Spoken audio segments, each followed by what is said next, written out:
You, I thought, aren't you all going to go to the Eds? Celebrate your divorce? Asked Holly Tannenbaum, poking her head into Mark Trahan's office. The beautiful blonde gasped as Mark looked up with red eyes. He pushed a thick stack of papers with his hand and tried to smile. Honestly, they just needed an excuse to get wings and beer. It's hardly worth celebrating my failure as a husband, is it? The handsome man smiled sadly. Honestly, I don't know enough details to tell if you failed as a husband or if Becky failed as a wife, Holly said, her beautiful brown eyes peering into Mark's warm brown eyes. Wow, that's the perfect HR response, he smiled. What can I say? Holly smiled tightly. I'm good at my job. You know, looking at it, Mark pushed his divorce decree again. The situation will not get better from this. Although her light brown hair was pulled back into a large bun, a small strand of blonde hair fell out in front. Holly pushed a strand of blonde hair away from her eyes. As she did so, her movement pressed her breasts against her tight blouse. She nodded in agreement. True, true. When I divorced Maddie, sitting around feeling sorry for myself didn't help me become less of a divorcee, Holly agreed. You know what? Casa O has some pretty good margaritas, and I like their steak fajitas, Mark said, standing up. Will you join? Holly was on the verge of giving up, but looked into his hopeful eyes. She raised one finger. Give me a minute, I need to make a call, she agreed and turned around. Mark picked up his vinyl briefcase and tossed a thick stack of papers that announced that he and Rebecca Trian no longer husband and wife, in a cheap suitcase. Becca Trian could return to Stepping Stone, Louisiana. Becky could go back to being Becky Wright. Becky could go anywhere, do whatever she wanted. She was no longer Mark Trahan's problem. As Mark walked out of his office, he looked at the sign pinned to the wall next to his door. Marcus S. Trahan, and under his name, a brass plaque read Marketing Manager. Marketing Manager, Mom, Mark thought. Not bad for someone fucking stupid to tie their own shoelaces either. But how is your precious Irwin doing now? A rustle of clothing told him someone was approaching, and Mark turned. His jaw hit the floor and bounced several times as Holly approached him. This time she freed her long light brown locks from her strict bun and changed out of her nondescript business suit into a fluffy, tight red blouse with straps and a knee-length black skirt. In her 5-inch heels, she was almost as tall as Mark. Ready? Holly smiled, clasping his right hand with both of hers. Look, I hope you don't mind, but I'll feel a lot safer if we go in my car, Holly admitted as they walked out of the Boyd building and into the adjacent parking lot. HM? No, that makes perfect sense, Mark agreed as she led him past his Ford F-150 pickup truck. Me? Is this yours? Mark stared at the 1965 Ford Mustang convertible. Holly agreed, opening the passenger door. Well, actually, it was my dad's car, but... And how did you manage to snatch the keys from him? Mark asked as Holly began to walk around the car. Mark walked in, reached out, and unlocked the door. It wasn't easy, Holly smiled sadly. Mark was astute enough to see that Holly didn't want to reveal how she came into possession of this classic car, so he didn't push for a conversation. She took them to a fancy Mexican restaurant, and they joined a small line waiting to be seated. Most of the visitors were like them, business people of St. Elizabeth, Paris, looking to start the weekend with spicy food and frozen alcoholic drinks. The line moved quickly, and within 10 minutes, they were seated at a table with menus in hand. Mark already knew what he wanted, but he still took a moment to see if they had added anything new to the menu. Margarita on Fridays, Mark read from the small listing leaflet on his menu. Blue, have you ever tried a blue margarita? No, and you? Holly smiled as the attractive red-headed waitress placed a basket of chips and a small cup of salsa in front of them. Mark ordered a 12-ounce blue margarita and frowned when Holly ordered mint tea without sugar.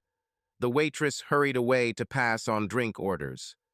Great, Now I'll feel like a drunk while you drink tea, Mark complained. Hey, aren't I driving? I ordered 20 ounces, Holly assured him. Maybe next time, okay? Okay, Mark smiled at the thought of next time with the blonde beauty. He nodded in satisfaction as the waitress placed the drink in front of him along with a glass of ice water. He picked up his glass and took a sip. Can I try? Holly asked after Mark had swallowed and nodded in satisfaction. Mark studied Holly's beautiful face as she took a graceful sip of his drink. As she tilted her head and pursed her lips in concentration, he admired her square face, her large brown eyes under two perfectly shaped slanting blonde eyebrows, her thin nose and full, plump lips. When she shrugged and smiled, her teeth were completely white and perfectly straight. Her face, neck, and shoulders were slightly tanned. I liked it, Holly agreed, then looked up as their waitress appeared. 3 plates of enchiladas, please. Chicken. Thank you, their red-haired waitress said. Center? Steak fajita, Mark ordered, smirking at the way the red-haired woman spoke Spanish. So, Mark, why do you say you failed as a husband? Holly asked quietly as their waitress left. Mark told Holly about meeting Becky Wright on the Louisiana State University campus, DeGard. In fact, they had little in common.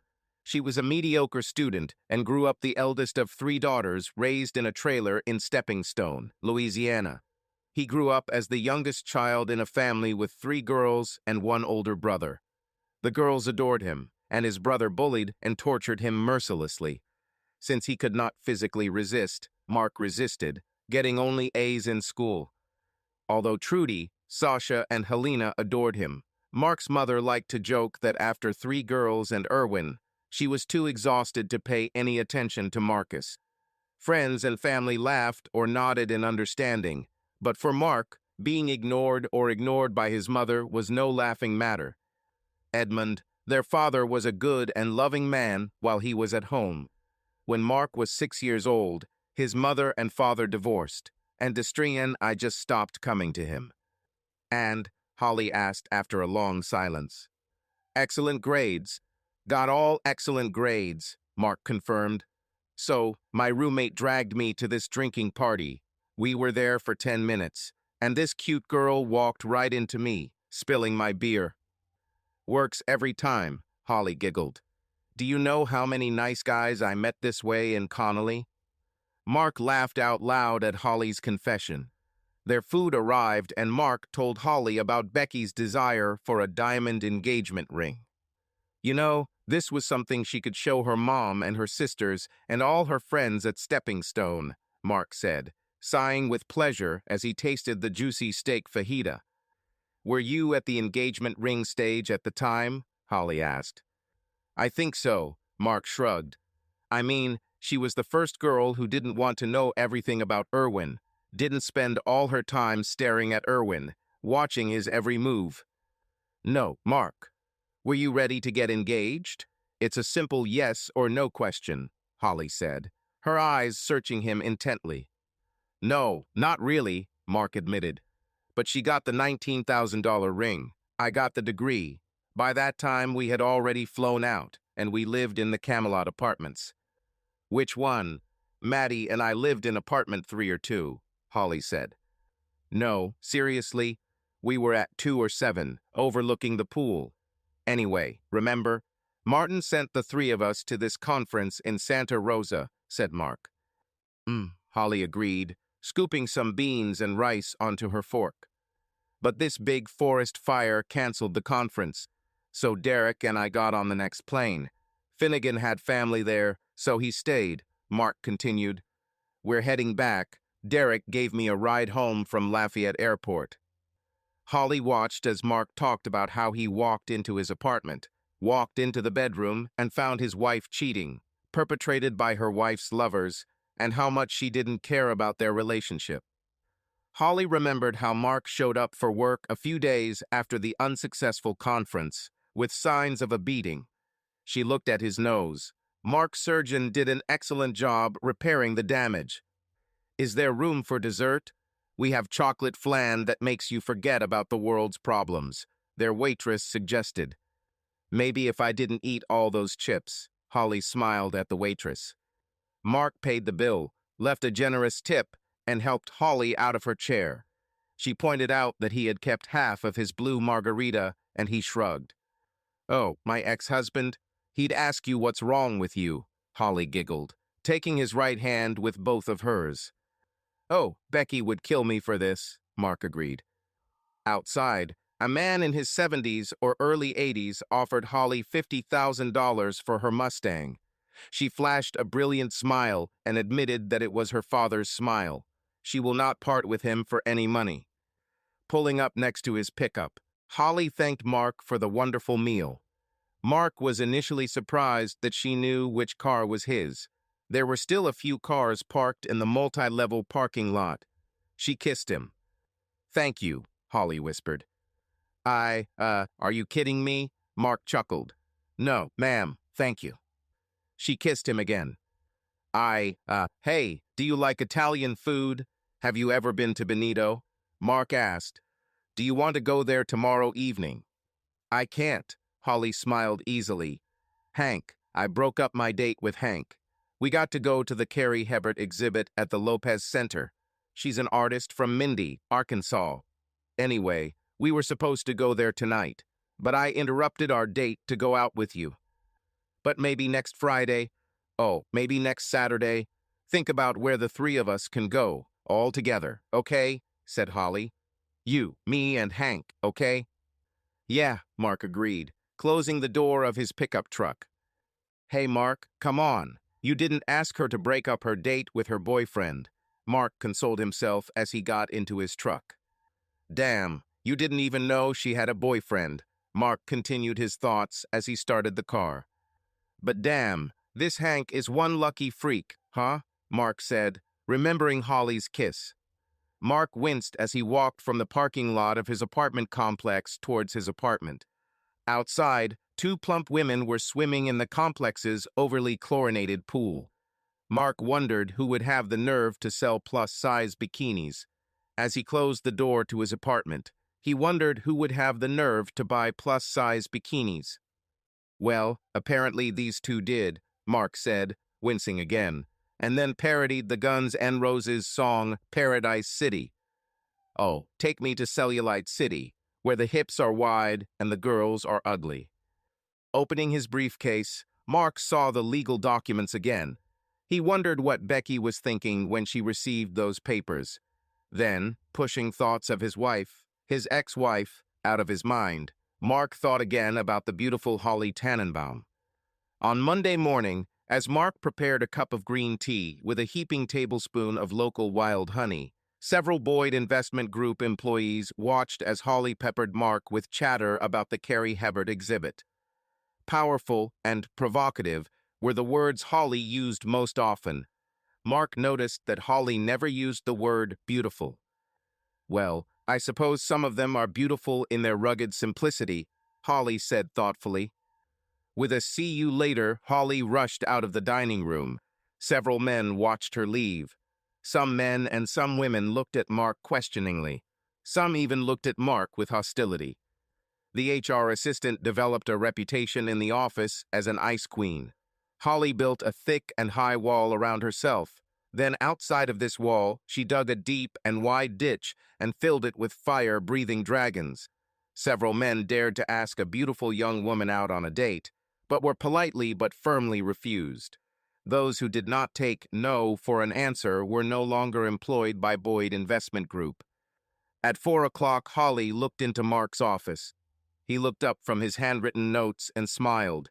She answered him with a warm smile. Some people ridiculed Mark for starting to write his notes by hand instead of typing them on a computer. But Mark claimed that it helped him organize his thoughts into clear, coherent ideas and plans. Do you like red beans and rice? This is Hank's cooking. Today is Monday. For some reason, Monday means red beans and rice, Holly asked. Yes, I know, Mark said. My grandmother, on the maternal side. Oh, my God. Well, do you want to come in? Holly invited. Maybe it's not as tasty as your grandmother's, but... Absolutely, Mark agreed, and Holly smiled happily. She gave him the address of her apartment in Lambert Condominiums. Leaning over his desk, Mark tried his best, but managed to keep his eyes on her face rather than her incredible cleavage. The sparkle in her eyes let Mark know that she was stretching and posing on purpose. I think I passed this test, Mark smiled as Holly ran out of his office. You'll just love Hank, Holly assured Mark as she opened the apartment door. I know it is. About flowers? Oh, Mark, you didn't have to do that. I might like Hank. I might even want to have a few beers with Hank, but I seriously doubt I'll ever like Hank, Mark thought as he followed Holly into the apartment. She took the time to change out of her formal business suit and was now wearing a tank top and yoga pants. Mark wondered why the shirt was called a wife beater. He knew that people claimed that whenever there was a domestic disturbance on the television shows Cops or Live Police, the husband usually wore a tank top and dirty jeans. But Mark has seen just as many NASCAR t-shirts, torn flannel shirts, and torsos shirtless appearing on these shows. He followed Holly around the corner and stood in the brightly lit room, handing her a vase of flowers he had bought at the grocery store. Burns here Burns Groceries. Look, Hank, he brought us flowers, Holly said. And some ice-cold St. Lager. Elizabeth, Mark said. Oh, look at them. They are beautiful, Mark heard an enthusiastic musical voice. Entering the kitchen, Mark saw a beautiful young woman at the stove. Her long blonde hair was streaked with brown streaks that most people called dirty blonde. She also wore yoga pants and a tank top. She appeared to be the same height as Holly and looked very similar to Holly, with slightly darker skin and a rounder face. Her eyes were a dark chocolate brown. His mother would have called them doe eyes. You said you brought beer? Hank smiled at Mark. Yes, St. Elizabeth. I hope you like it, said Mark. I know a lot of people drink. Gratchly, but I think it's pretty disgusting. Holly just couldn't keep quiet about you all weekend, Hank said as she served the food. Did she talk about me? Mark asked with genuine surprise.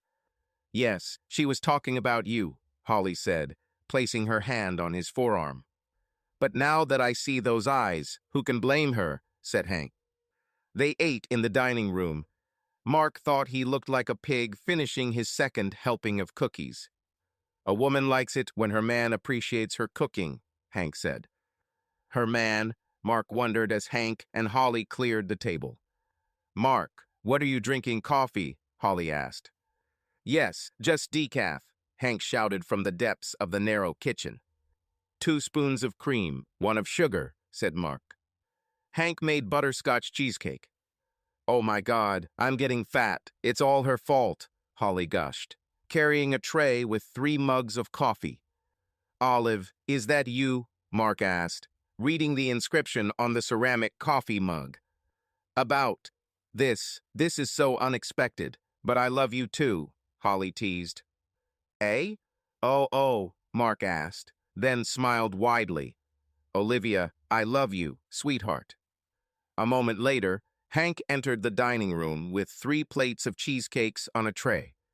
Mark, see how I'm attaching a gun to her head, Hank smiled. See how I make her eat it. Like I could say no, Holly complained. Oh my God, this is so good, Mark raved. There was a hint of tartness. Mark was willing to bet that Hank added sour cream to the creamy filling. But the rich toffee offsets the tart, creamy sweetness. Without that sour cream, it would be too rich, Mark said out loud. That's right, Hank agreed. Well, we had plans for this evening, Hank said, taking Mark's empty plate and mug. So, we're kicking you out, Holly admitted, picking up her plate and mug. But I'm really glad you came, Hank said, standing in the doorway of the dining room. She's waiting for a goodnight kiss, Holly whispered loudly to Mark. Hey, Holly, maybe he doesn't want to kiss me, Hank suggested, blushing deeply. Mark smiled and rose to his feet.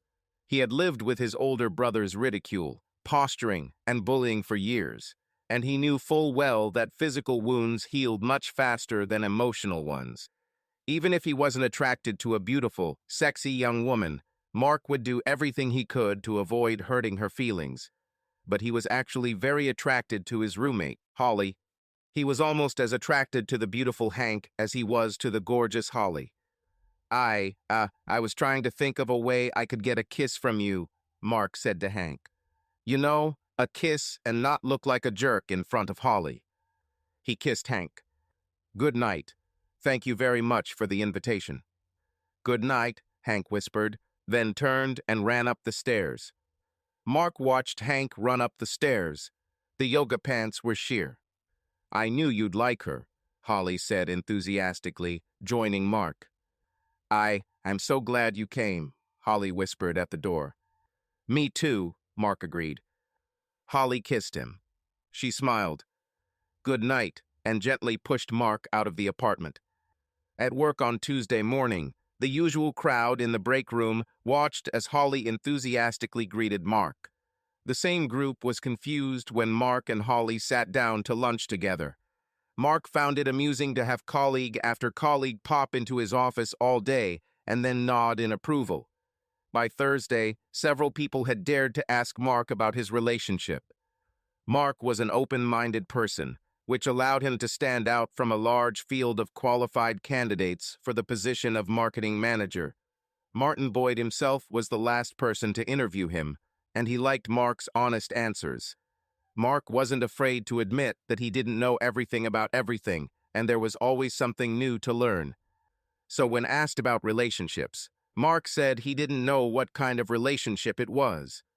But whatever it was, he was very much enjoying the developing friendship between himself and Holly Tannenbaum. So, we managed to melt the Ice Queen, huh? Brandon Walker, who had recently moved from Great Oak, Texas, drawled as he stood in the doorway of Mark's office. You know, I really don't like you talking about my friend like that, Mark snapped. Holly Tannenbaum, this is a warm and sincere friend. Just because you're too stupid to see it, it's your problem, not hers, and not mine. So, get out. You don't get paid to stand in my office. You're the sweetest man, Holly exclaimed when they met for a 4-hour coffee break. Everyone in the A group is so jealous of me, Holly giggled warmly to Mark. No, they all envy me, Mark smiled. On Thursday morning, Brandon Walker frowned when Holly invited Mark to dinner. Mark smiled. He saw 3 administrative assistants looking at him and Holly with stars in their eyes, as well as 4 men looking at them with envious smiles on their faces. Hank is making lasagna, Holly gushed. You thought red beans and rice were good? Just wait. Just wait. Yeah, and tell Hank I'll take some wine, Mark agreed. She'll make me fat, Holly insisted as she opened the apartment door. Yes, I have this power, Holly. No, it's not you who takes a fork and sticks it in your face. It's all me, Hank shouted from the kitchen. She makes blueberry pies for dessert. Tell me, can anyone resist homemade blueberry pies? With vanilla frosting, Holly asked. Oh, you are such a victim. Let's all feel sorry for Holly. Hi, love. Hank smiled as Mark walked into the kitchen with a large bottle of red wine in his hands. Hey, Mark smiled, then leaned over and kissed Hank. God, this smells incredible. She makes her own pasta. Do you believe this?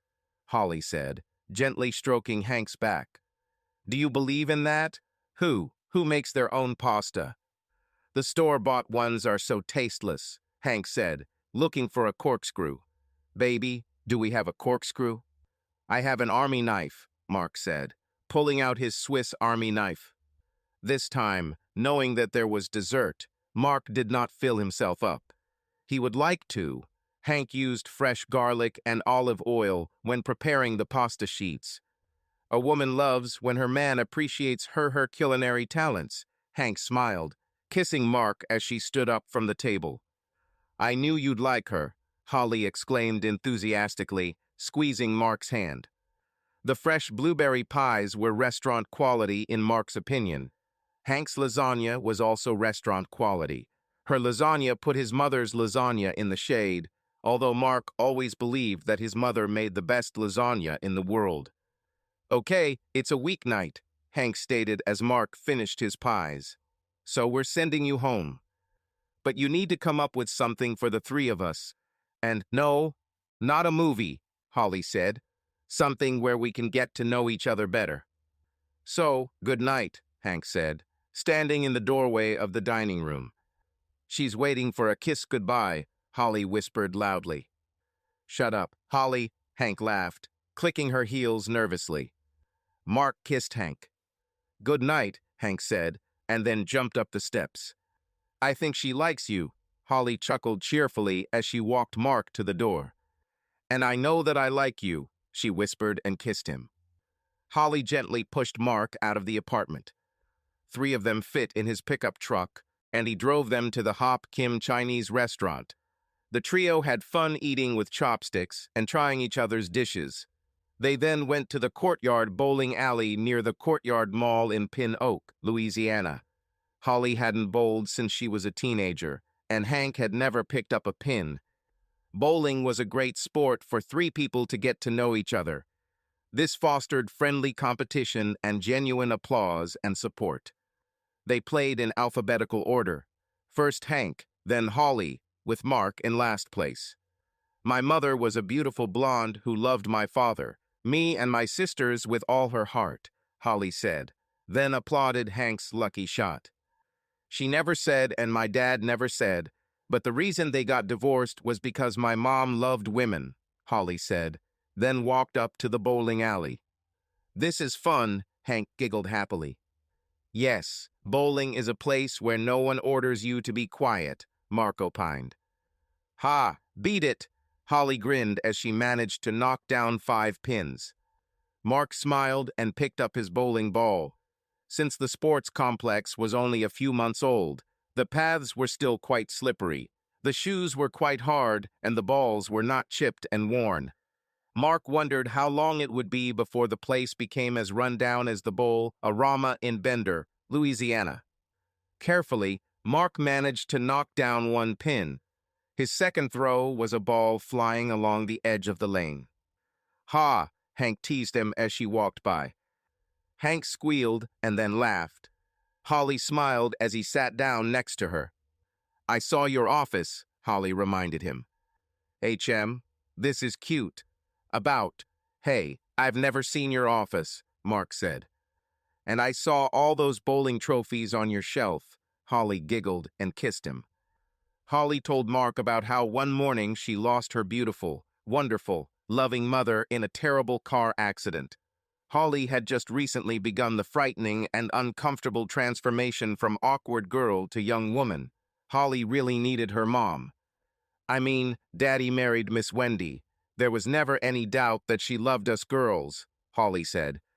"Next time, Hank, you'll do better, love." "You can do better," Mark agreed. While Holly tried to visualize the perfect throw, Hank distracted Mark. Mark somehow managed to get up and play, knocking down 5 pins. High school, college, and then finding out Dad had cancer, Holly said, "I really needed my mom." Holly told Mark about Roger's battle with cancer, but ultimately lost her battle. And in the midst of all this chaos, she met Matty Goldman. "He made me laugh. He always seemed to know what to say," Holly muttered. Valerie, Holly's mother, made sure that Holly, Alexandra, and Kendra never wanted for anything. Valerie was very rich, thanks in part to her father's estates. Smart investments and smart estate planning have increased Valerie's wealth. Miss Wendy inherited half of Roger's fortune. After all, she was his wife. But the remainder was divided into 3 parts between Holly, Alex, and Kendra. As the oldest, Holly received first choice from her father's classic car collection. "I was with him when he bought that Mustang," Holly whispered. "I told him it's my car." "And now it's your car," Mark said. "See this, eh? Do you see this?" Hank screamed. "I got 7. "See? You're getting better at this, Mark praised as a happy Hank sat down next to him. Did she talk about me? Asked Hank. Holly's squeal alerted them that she had accidentally gotten a spare. Hank hugged the girl. It's called a strike, right? Holly was delighted. Right? Did I get a strike? Actually, this is a spare. Mark smiled and managed to knock down 3 pins. Holly told Mark that immediately after her father died, Maddie announced that he was moving back to DeGard, his hometown. Holly felt real panic. She had just buried her father, she had no mother, and now her boyfriend, her support system, was gone too. In desperation, Holly proposed they get married. Luckily, Matt agreed. However, Holly was not completely ignorant and insisted on a prenuptial agreement. Damn, we're going to be together forever. Fit whatever you want into it, Maddie smiled. Forrest Maynard, one of Roger's associates, helped Holly and Maddie draw up an agreement. Seeing Maddie's eyes constantly shifting to Cindy, the firm's beautiful and highly educated secretary, Holly made a last-minute addition regarding the adultery. Once again, Maddie stated that they would be together forever, so he signed the contract without hesitation. Maddie rented an apartment at the charming, upscale Camelot Apartments in Bender, Louisiana. 2 months later, on a beautiful Saturday in May, Holly became Mrs. Goldman. The couple honeymooned at Marina del Grande Aqua, a small, quiet villa on the west coast of Mexico. Holly didn't even think to ask how they could afford such an extravagant honeymoon. Until Holly's wedding night, they had never made love. However, after the wedding, Holly discovered that she liked sex. She loved sex. She craved sex. Are you going to play? Hank teased Mark as he sat with his golden brown eyes wide open. Give me a minute, Mark groaned. Mark smiled, then laughed as he heard excited squeals and giggles behind him. Hank and Holly. Returning home to a beautiful and spacious apartment, furnished with exquisite, expensive furniture that Maddie had chosen, Holly discovered that they were almost 3 months behind on rent, and O'Neill threatened to take away their furniture. They just received notice from St. Elizabeth Utilities. Then the bill for their honeymoon arrived. And of course Maddie didn't have a job, Holly muttered. Oh, he was looking. Well, he said he was looking. What about him and his buddies Woody and Ricky? They met at night. They had a business that was going to make millions. The 3 men met at Holly's apartment in Camelot. Maddie rented an apartment in her name, snacked and drank every drop of alcohol he could get his hands on, while strategizing how to penetrate the market, discussing securities, and discussing labor-intensive organizations. Holly first tried to reason with Maddie. They had no product, no service, no viable commodity. After being told to mind her own business several times, Holly was confronted by Woody, Ricky, and Maddie. Armed with receipts for the massive amounts of food and alcohol they had consumed in the last 2 weeks alone, Holly asked when she could hope to recoup her investment in RWM Strategical Management, Limited. Oh, I see. So never, Holly said after Ricky's rambling and nonsensical explanation of their mission statement.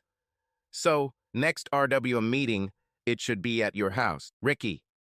That's when Holly learned that Ricky's wife wouldn't let Ricky drink. Woody still lived at home with his parents, and his parents believed that Woody was clean and sober and attended and na meetings on the nights he was actually at Maddie's apartment. Their first fight as husband and wife occurred when Holly blocked her loan. The second argument occurred when Holly refused to allow Woody and Ricky into her apartment. We are on the threshold. Months of planning are about to bear fruit, Maddie said seriously. Then meet at the library, meet at Jitters, meet in the dumpster behind Casa Ol, Holly barked. But you and your buddies don't meet here and eat my food and drink my booze. Oh, okay, Matt, Ricky chuckled. I think we know who wears the pants and who wears the panties in this marriage. When the apartment manager told Holly that the 6-month lease was almost up, Holly decided she wouldn't renew. Maddie whined, begged, threatened, and sulked. Holly told him he could renew the lease at any time. In his name, not hers. Maddie stated that there was some kind of misunderstanding. He was constantly mistaken for another Matthew Goldman, so his credit rating was in the toilet. Holly was adamant. Maddie objected to moving from a prestigious, upscale apartment to one wide trailer in Kimball, Louisiana. Holly simply told him she was moving, and since the furniture was in her name, she moved with it. Maddie's mother and father were still alive, still living nearby in Bender, Louisiana.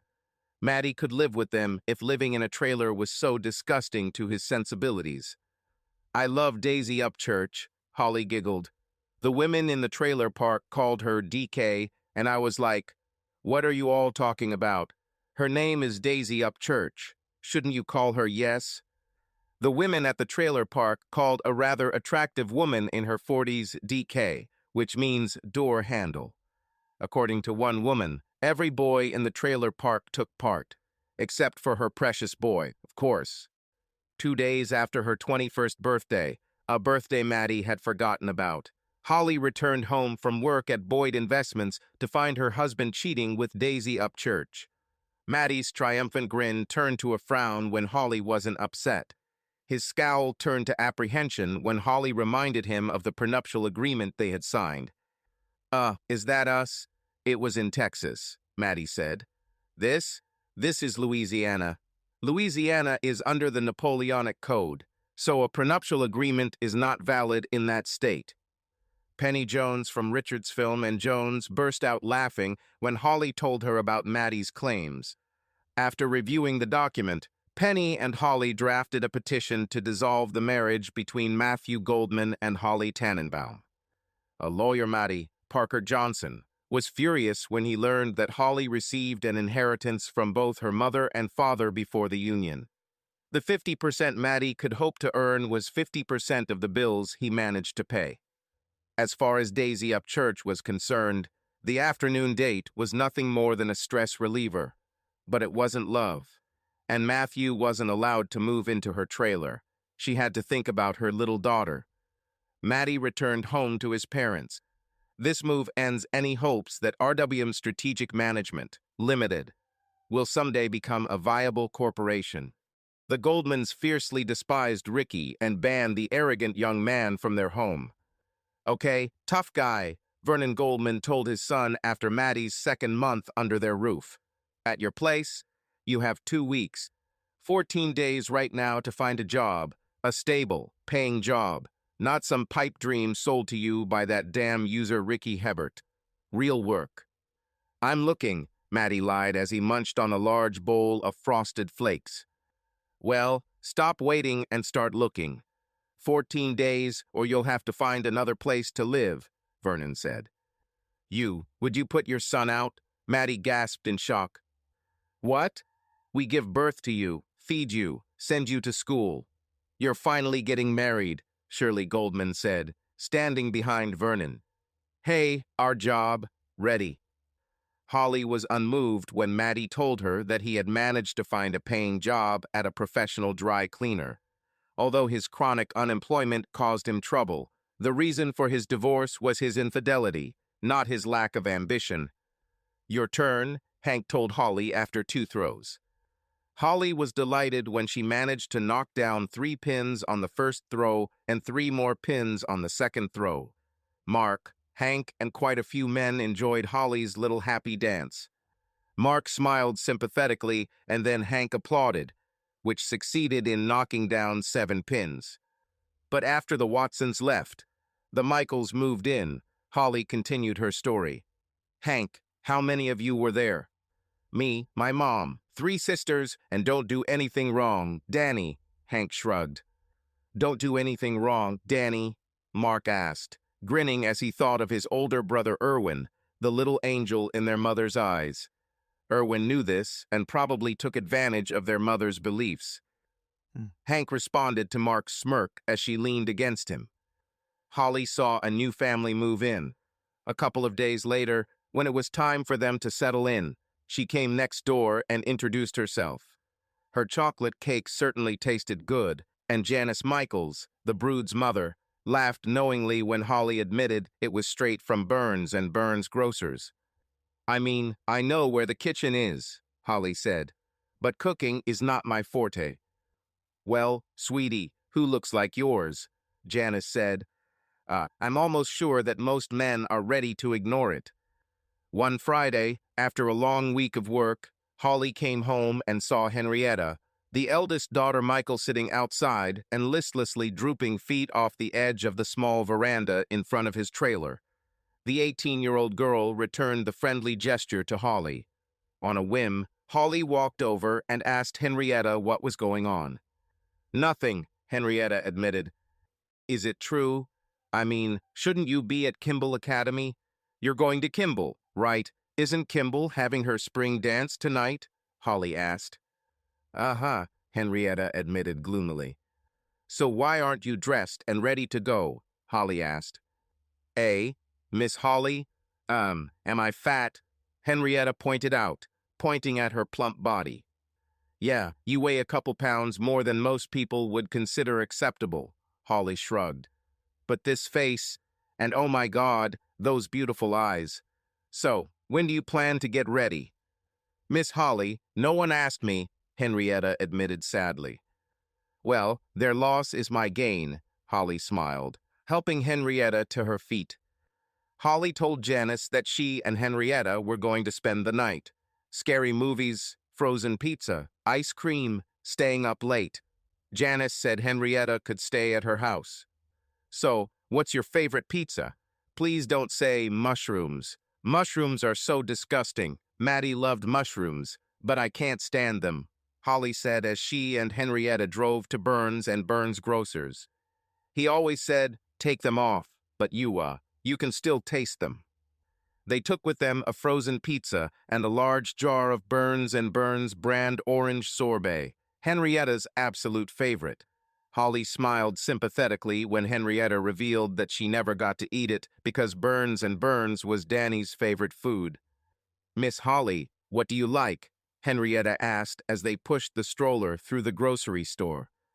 Whatever, Holly shrugged, not wanting to admit that Rocky Road was her favorite. And Henrietta, please stop calling me Miss Holly God. Do you know how old I feel? She picked up several packages of Burns and Burns Supreme Cinnamon Rolls. Holly didn't joke with Janice about her lackluster cooking skills. In the beer and spirits department, Holly picked up an Artigas tequila. Henrietta quietly asked if they could get a 6-pack of beer. Gratchly, and Holly put him in the buggy too. Now, first things first, Holly said when they returned with the trailer. We need to put on our pajamas. Let's start the sleepover. In the bedroom, Holly chose a cute blouse and matching panties. Without hesitation, she took off her day clothes and put on her pajamas. With 3 sisters and a mother, Henrietta didn't hesitate to take off her shorts, t-shirt, and faded bra. She put on her No. 5 Garrett Hartley New Orleans Saints jersey and raced along with Holly as they ran into the living room. Have you ever seen The Ring? Holly asked, pressing the buttons on the TV remote control. Isn't this Cartoon Network or football? Said Henrietta. Holly made them pineapple juice, orange juice, and a tequila drink. The beer still wasn't cold enough.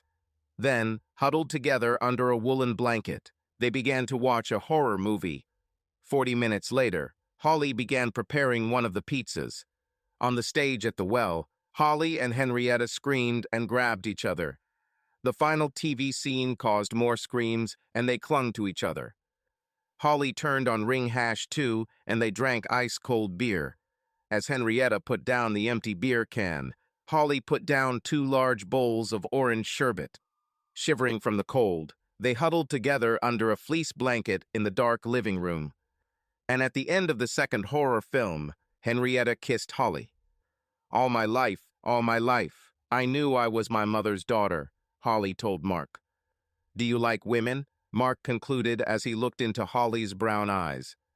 Both women and men, Holly admitted, then rose to her feet. When Miss Holly came up to introduce herself, Hank continued the story. I wanted to hate her. How can you be so beautiful and not be a bitch?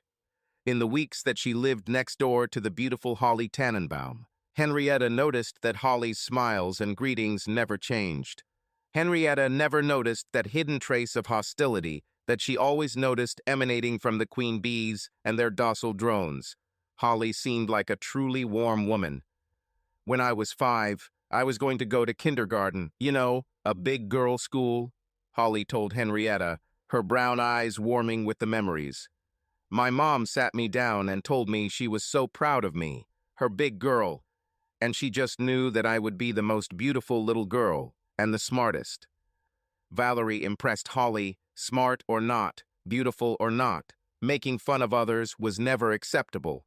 Some kids would be fat, but it was wrong to laugh at them. Some children may not know their abcs, but instead of laughing at them, Holly should try to help them. I miss my mom, Holly admitted to Henrietta as they sat on the steps outside the Michaels trailer. She sounds like an amazing woman, Henrietta agreed. Watching terrifying films was exciting, frightening, and confusing for Henrietta. Her friends were crazy about Clay Craggle, Kincaid Bridges Roberts, and some other popular boys. They were all jockeying for positions on Ashley St. Martin's periphery. Henrietta didn't understand the appeal of any of the flighty, pretentious, and selfish people in the upper clique of Kimball Academy. When you remove the outer shell from them, you will be left with nothing, Henrietta thought, looking at her ruling friends. But as she sat next to Holly Tannenbaum, Henrietta thought she might finally understand how her friends felt when they missed one boy or another. The fact that Holly was not a boy confused and frightened Henrietta. Unable to bear the conflicting thoughts and emotions any longer, Henrietta acted on her feelings. She kissed Holly, and Holly kissed back. They made love. But after we made love for the first time, Holly cooed into Mark's other ear. I started calling her Hank. She's just not Henrietta, is she? Mark stammered. Your turn to play, Holly giggled slightly at him. Mark threw 2 balls. The first release into the gutter was unintentional. The second ball into the gutter was deliberate. He then sat down as a giggling Hank rose to her feet. What did she tell you? Holly asked. 9. I have 9 of them, Hank screamed. I think this is our last time, Holly said, rising to her feet. Finish, Mark said, hugging Hank as she hugged him happily. I have 9, Hank sang as Mark laughed. Did you have fun? The older woman asked as Mark returned their shoes to the counter. Yes, ma'am, we certainly are, Mark agreed. That chef, Milt Duhan.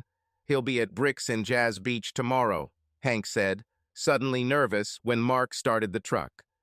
Oh, yes, Mark asked. Yeah, he's going to bake an apple pie, Hank said. For every pie he sells, money goes to the St. Elizabeth Animal Shelter. Would you like to come in for coffee? Hank blurted out. Me, Hank, you, are you sure? Holly asked out of breath. Holly was very happy. I knew you'd like it, Holly said happily. Hooray, Holly is right.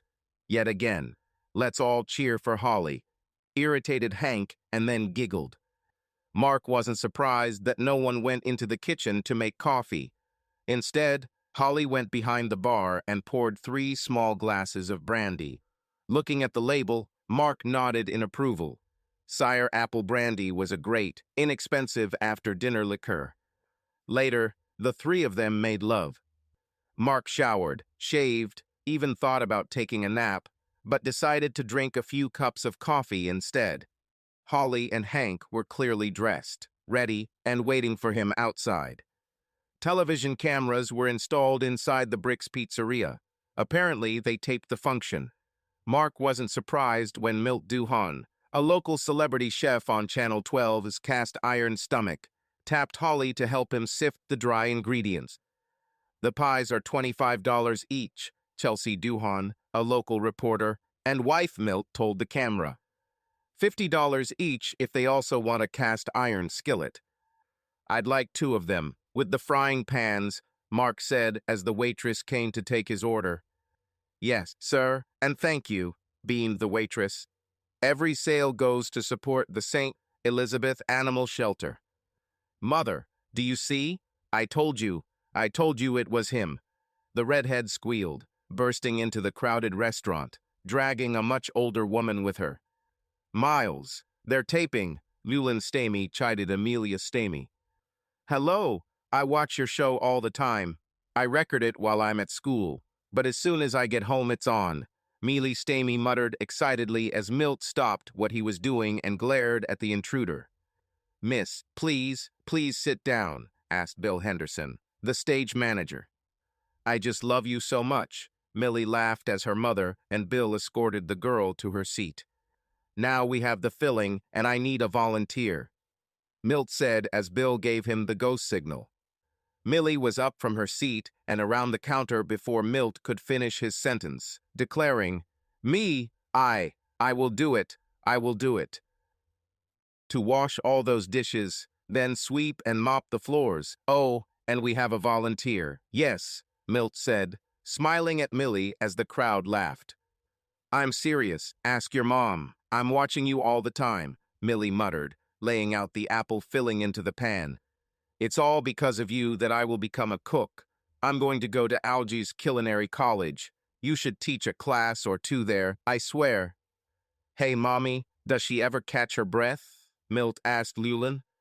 If she does it when I'm not looking, the older woman smiled tightly. Mark, Hank, and Holly sat and watched as the sweet, bubbly 18-year-old redhead girl fawned over and admired the older Milt Duhon. Chelsea conducted a short interview with each person who purchased the pie. After learning that Mark bought each of them a pie and a frying pan, Mark received 2 kisses on camera. When she left, on the pretext of needing to go to the toilet, Holly bought a 3rd pie and a frying pan and told the waitress to give them to that lovely redhead and her mother. Holly warned the waitress not to tell her mother and daughter, stay where the pie came from.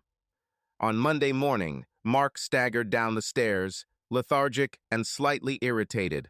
He had to drive towards Kimball, quickly shower and shave, get dressed and drive back to Bender. He was 28 minutes late.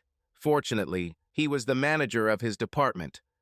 During their coffee break, Holly laughed her happy musical laugh, teasing Mark for being late. She then reminded him that it was Monday, and Monday meant red beans and rice in the Tannenbaum household. On Tuesday morning, Mark again had to rush to his apartment, rush to work. On Tuesday evening, he plucked up courage and packed his suit, shirt, and toiletries. On Thursday morning, Martin himself called Mark into his office. After some hesitation and silence, Martin finally found the time to say that someone had filed a complaint that Mark had used his status, his position as a manager, to coerce a subordinate into sexual relations. Tell Brandon Walker that Holly Tannenbaum is an assistant manager and works in a separate department of Boyd Investment Group, Mark smiled. I have no authority over her or her department. There is no coercion in our relationship. Had to keep an eye on that, Martin said, still looking awkward. Oh, I understand. And yes, I would encourage you to contact his Tannenbaum, Mark said. Why don't you just move? Hank asked Thursday night when Mark brought his casual work suit for Casual Friday. Oh, where are we going tomorrow night? Bowling again? Holly asked. On Tuesday, just before he left for lunch, Holly burst into Mark's office. She playfully pushed his rocking chair away and quickly typed on the keyboard. You have to see this, Holly enthused as the Channel 12 video began streaming. And I'm here with Mealy Stamy, and we're going to make a quick chicken caxiator, Milt Duhan announced as a beaming Mealy Stamy stood next to him. Mark and Holly ate lunch at Mark's table while watching the broadcast of the show. Holly sent the link to Hank's cell phone. She was sure Hank would need the chicken caxiata recipe. Seriously, why don't you just move? Hank asked as she made Italian omelets on Saturday morning. Think about it, Holly whispered. 2 beautiful women. They feed you. They take care of you. Agreed Hank, placing a plate in front of her. After the 4th weekend, Mark agreed to give 30 days' notice to end the lease on his apartment. He packed his clothes and put a few souvenirs in a separate box. At the moment, he didn't know what to do with the furniture. You know, I bet Charmaine would love this table, Mark thought. Charmaine Hebert, Mark's cousin through his mother's unmarried younger sister, was only too happy to come and pick up a table and 6 dining chairs, as well as a living room set of a couch, an armchair, a coffee table, and 2 brass lamps. What about a bedroom set? Mark asked the beautiful, plump 18-year-old girl as her 2 male friends helped her. The bed isn't big enough, Charmaine smiled. Yes, one of the awkward young men smiled. Oh, Mark said, and then gasped at the looks that Charmaine and the 2 young men exchanged. If you weren't my relative, I'd tell you there's room in our bed, Charmaine admitted. But we're related, Mark hastily reminded the beautiful brunette. I'll ask if Alondra needs this bed. Alondra Anders was Mark's 19-year-old niece. Gertrude Trudy Trehan married Jonathan Anders on Saturday following graduation from St. Thomas Aquinas School. They liked to joke that Alondra Michelle Anders was born 5 months premature. She was born in November. Currently, a 19-year-old girl, her boyfriend, and 2 or 3 other couples rented a double-wide trailer. Mark was almost sure that the beautiful but flighty girl would be able to use this furniture. He was sure that they would also need his serviceable utensils, durable plates, bowls, and cups. Mark moved in with Holly and Hank. Finally, Mark received information from 2 girls. Hank was pregnant. This was what both women hoped for. That's why Holly was so happy when Hank invited Mark over to the apartment after their bowling date. I'm going to be a mommy, Hank was now sobbing, overcome with joy. What do you think about it, Daddy? Holly asked. 2 Tuesdays after Hank's happy discovery and announcement of her pregnancy, Mark looked up when Holly knocked lightly on his doorframe. Mark smiled, but then lost his smile when Holly silently pointed towards his office door. You can close this, Mark agreed. You know, I've been feeling a little out of sorts the last couple of days, Holly said, sitting down in front of his desk. Yes, Mark began to say. Anyway, I just got back from Dr. Turner, Holly said in a quiet, even voice. Is everything okay? Mark asked, the color draining from his face. No, it's not like that, Holly exclaimed, bursting into tears. Oh my God, is it cancer? Mark could barely bring himself to ask as he knelt down next to her chair and wrapped his arms around her. I'm pregnant, Holly sobbed. What are you doing? Mark asked. I am pregnant. It's been about 2 months, Holly cried. He smiled. This is wonderful, Mark said happily. God, Hank will kill me, Holly screamed. How could this happen? Well, you see, Daddy and Mommy. Mark joked delightedly. I know how it happened, Holly screamed. It shouldn't have. It should have only happened with Hank. But this is fantastic. It is fantastic. Holly Tannenbaum, will you marry me? Mark laughed happily. Wait, what? Holly asked. Will you marry me? Mark repeated. What? Mark, I can't, Holly muttered. I know we can't have a church wedding. We're both divorced and... Mark babbled. Mark, I can't marry you. I'm already married, Holly said. No, that's not true. You said that you and Maddie are divorced, Mark objected. Maddie? Yeah, we're divorced. But Mark, Hank and I, we're married, Holly muttered. Mark sat down heavily on the floor. Holly's lips continued to move. She was still talking, but Mark couldn't hear a word she said. Slowly, Mark rose to his feet. He numbly opened the door to his office, then walked around it and sat down at the table. Mrs. Tannenbaum, I will please leave my office, Mark ordered, turning to look at the monitor. Mark felt himself shrinking inside. His insides were just jelly stuffed with skin. Becky, his wife, used him. He was just a means to an end. She wanted the prestige of marriage. She wanted an expensive, shiny ring and the title of mistress. She wanted a luxury car, fashionable clothes from famous brands, and an upscale apartment. And Mark was just a fool for giving her these things. After she forced and manipulated him into giving her these things, Becky decided she wanted to try other things. And, apparently, Hank and Holly only wanted to help them get pregnant. Both women only wanted a child. And now that they were both pregnant, Mark was no longer needed. It was disposable. 10 minutes later, Mark sent an email to Martin Boyd. He then left the Boyd building. Mark walked into Red's sports bar, sat down at a table, and caught the waitress's attention. Beer and a plate of wings. Hot, hot, hot, hot as possible, Mark said, ignoring her. The apartment was empty. He still had 2 days of rent left. Mark was pretty sure the landlord had rented the apartment the moment they completed the inspection.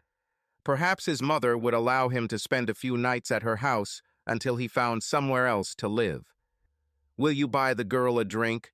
Holly asked as the waitress turned and walked away from his table. "How did you find me?" Mark asked gloomily. "Followed you," Holly admitted. "I'm surprised you didn't see me right behind you. There aren't a lot of classic Mustangs out there." Mark didn't say anything. Holly waved to the waitress and ordered unsweetened iced tea. As the woman set the drink down, Holly looked into Mark's empty eyes. "I know. Well, I guess," Holly said. "You know what happens when you guess?" Mark tried to smile. "I know what you're thinking," Holly continued. You think that Hank and I, we were just using you." "Well, isn't it?" Mark asked bitterly. "Isn't that exactly what happened?" The wings arrived and Holly reached out to grab one. Mark's hand reached out and stopped her. "Honey, look at them. They're still hot. You can't eat this," Mark warned. "See," Holly smiled. "Even though you think I used you, what did you just do?" "I give up." "What have I done?" Mark asked. "You called me honey. Even though you're mad at me, you called me, and just stopped me from burning the roof of my mouth," Holly said, grabbing a stick of celery from her plate. "Mark, Hank and I, were considering the possibility of Black Blade. We were talking to doctors," Holly said. "Then one day I went with have dinner with you. The whole time we were sitting there, you never called your ex-wife. I'm sorry, I don't remember her name, but—" "Becky," Mark said, chewing on a carrot stick. "See, even now, you could call her a nasty name, but you didn't. I went home and told Hank I just found the daddy we need for our baby," Holly said and reached for the wing again. "Hooray," Mark muttered. "I told her I found a man, a real man, and our child, our child will have a dad, a man who will stay by his side and teach her to ride a bike, teach her to roller skate." "Skating," Holly said, dipping a wing in blue cheese sauce. "Well, Daddy needs to learn how to roller skate first if I'm going to teach her," Mark smiled tightly. "And please tell me he or she won't play football. Oh God, kill me. I have to watch my niece Alondra just run around. How can a bunch of kids run around so much and never score a damn point?" "Mark, we didn't use you. We chose you," Holly said and whistled from the sharp heat of the wing. "It's oh God, Hank should try it." "Miss, waitress." "Yes, ma'am," the young woman asked. "I need an order like this to go," Holly said, pointing to the wings. "Separate checks?" the waitress asked Mark. No, put it on my bill," Mark said. "Mark, we were ready to go the clinic route, but then I met the most wonderful person in the world. I was hoping that Hank would accept you and that the Jewish girl would say a Hail Mary." "Well, damn, you know it's serious," Holly said. Holly ate most of the wings. Mark had to move the second-order foam container with wings away from her. Otherwise, Hank would not have received wings. He ordered a plate of assorted slices and potato skins with bacon. Again, Holly ate most of the food, but Mark was quite full. Please, please come home. This is home. This is our home. You, me, and Hank, Holly pleaded. If you're not there, this is not a home. It's just a place. Mark shrugged slowly, admitting defeat. Holly squealed happily and kissed him. She waited until Mark paid the bill, and then they left the bar together. I'll take, Holly said, reaching for the takeout box. No, Mark smiled. I'll make sure Hank gets it. Oh, but she's not going to eat them all, Holly coaxed. What she won't eat, I will eat, Mark said, pressing his truck's door lock fob. Hey, Mark, Holly asked, standing next to her Mustang. Yeah, Mark asked, looking over the back of his truck. We love you, Holly promised. Subscribe to our channel so that your second chaff doesn't cheat on you, and go ahead and listen to the next story, because this story is nothing compared to the next one. If you're under 18, don't even think about listening to the next one.